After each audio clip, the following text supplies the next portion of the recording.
Hai semuanya, Assalamualaikum warahmatullahi wabarakatuh. Apa kabar nih kalian semuanya? Saya harap kalian yang lagi menonton video saya ini dalam keadaan yang sehat walafiat. Nah, jadi di sini saya akan mengerjakan ulangan akhir semester ganjil dengan mata kuliah hukum adat. Dan dosen yang super cantik adalah Ibu Winda.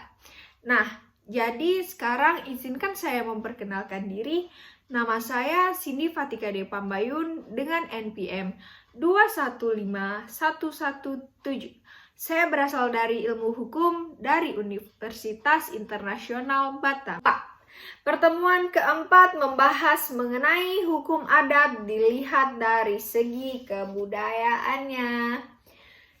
Nah, jadi di sini kita membahas corak dan sifat hukum adat. Nah, yang pertama ada tradisional, yang kedua keagamaan atau religio magis, dan yang ketiga komunal atau kebersamaannya.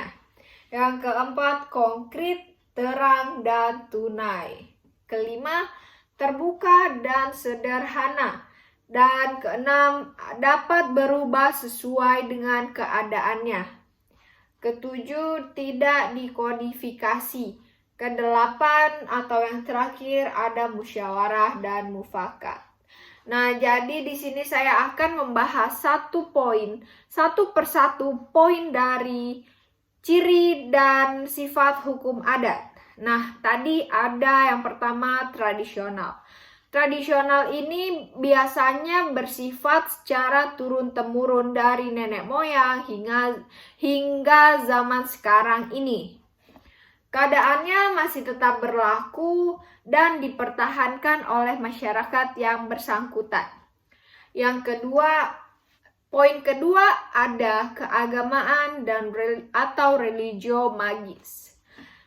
Nah, perilaku hukum atau kaidah hukum yang ada berkaitan dengan kepercayaan hal-hal goib atau magis biasa disebut animisme atau dinamisme, yaitu kepercayaan terhadap roh-roh halus atau roh-roh nenek moyang.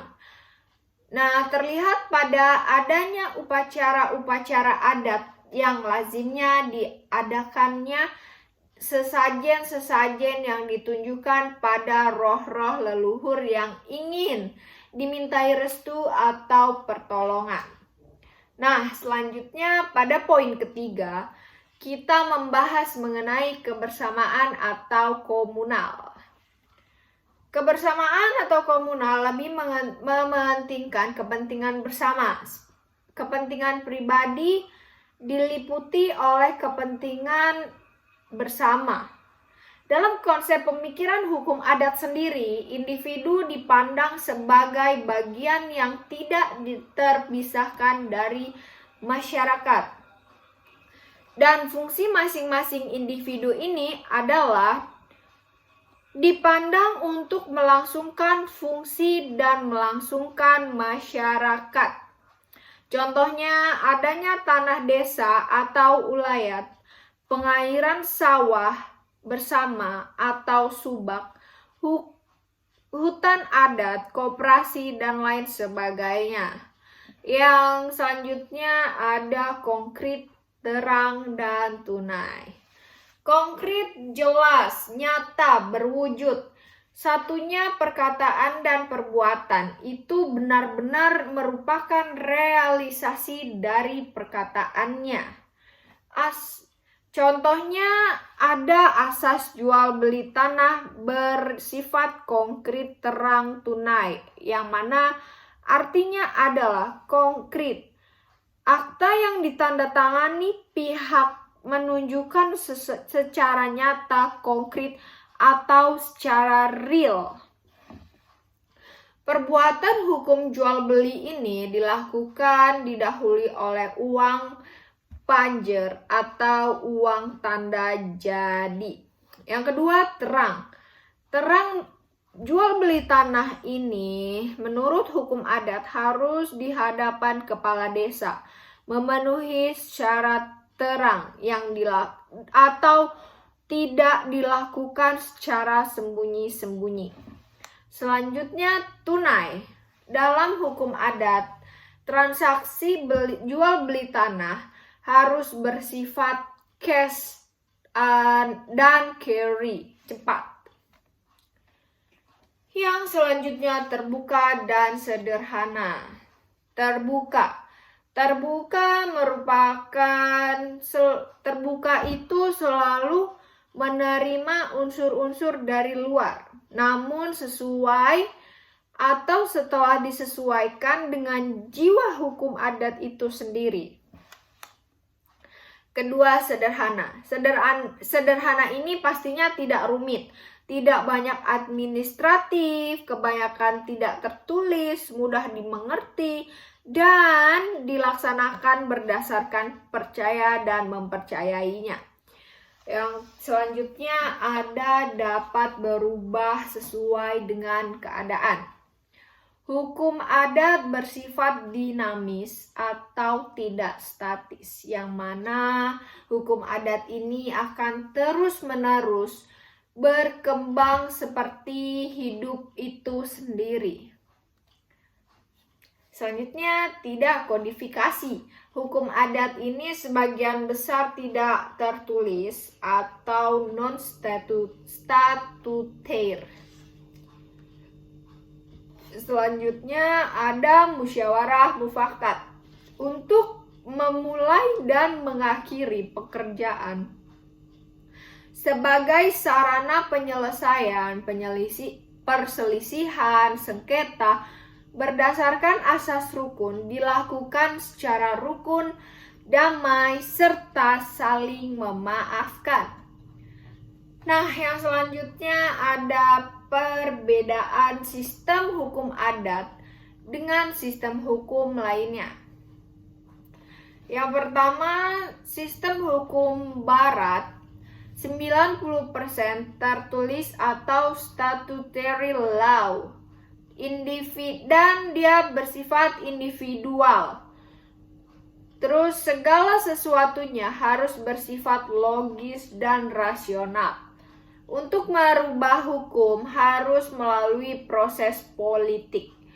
Hukum administrasi yang ada pada sistem hukum barat merupakan persyaratan formal dengan proses yang sangat panjang. Sedangkan hukum adat sendiri itu 90% tidak tertulis atau unstatutory law. Dan hukum adat ini bersifat komunal, religio magis. Untuk merubah hukum adat ini sendiri tidak memerlukan proses politik, melainkan secara natural. Dan administrasinya tidak memerlukan proses yang panjang, yang mana hukum adat ini hanya sangat sederhana. Selanjutnya, hukum adat sebagai bagian dari kebudayaan Indonesia. Hukum adat, jika dilihat dari segi wujud kebudayaan, maka hukum adat termasuk dalam kebudayaan yang berwujud sebagai kompleks dari ide dan fungsinya untuk mengarahkan dan mengatur tingkah laku manusia dalam kehidupan di masyarakat. Dengan demikian, hukum adat merupakan aspek dalam kehidupan masyarakat sebagai kebudayaan bangsa Indonesia.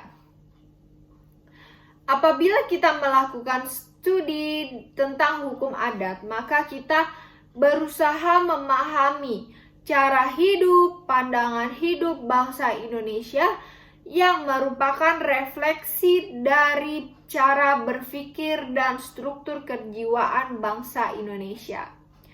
Kebudayaan merupakan usaha dan hasil usaha manusia menyesuaikan dirinya dengan alam sekelilingnya, karena kebudayaan setiap masyarakat memiliki corak, sifat, serta struktur khas yang berbeda-beda.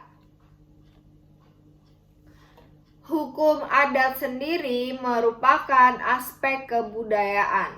Hukum adat juga mengikuti jiwa atau semangat rakyat dari masyarakat tempat hukum itu berlaku. Oke, jadi segitu dulu materi yang bisa saya sampaikan. Apabila ada kekurangan dalam saya menyampaikan materi atau apabila ada salah kata yang saya salah dalam penyampaiannya, saya mohon maaf sebesar-besarnya. Dan sekian video dari saya yang bisa saya buat. Semoga kalian enjoy dengan video yang saya buat dan semoga video yang saya buat ini bermanfaat untuk kita semuanya. Assalamualaikum warahmatullahi wabarakatuh. Bye.